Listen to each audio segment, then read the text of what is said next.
मुख्यमंत्री ने जनता को संबोधित करते हुए सरकार का एक निर्णय सुनाया, जिसमें उन्होंने बताया कि मध्य प्रदेश सरकार ने उच्च शिक्षा के पाठ्यक्रम में अमर बलिदानियों के व्यक्तित्व को शामिल करने की पहल की है।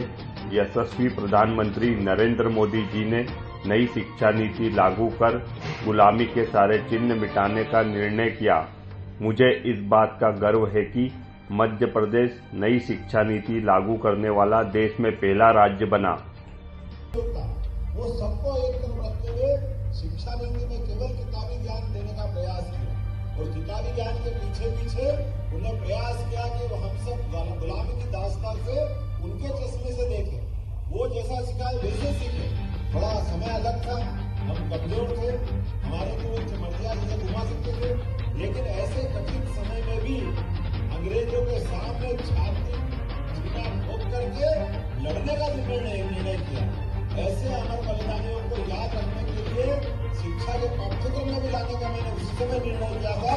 आज से 3 साल पहले हमारे अपने उच्च शिक्षा के पाठ्यक्रम में वो सारे अमर सेनानियों को स्थान दिया।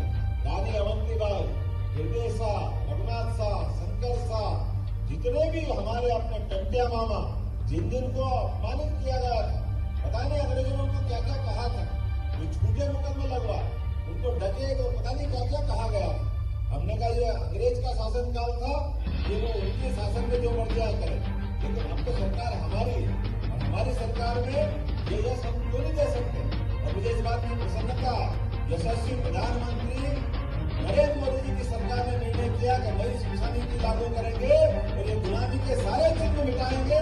और इस निर्णय के आधार पर हमारी नई शिक्षा नीति लागू, मुझे इस बात की प्रसन्नता है। नई शिक्षा नीति लागू होने में पूरे देश में सबसे पहले कहीं नई शिक्षा नीति लागू हुई तो अपने मध्य प्रदेश के अंदर हुई। मुझे इस बात का गर्व और गौरव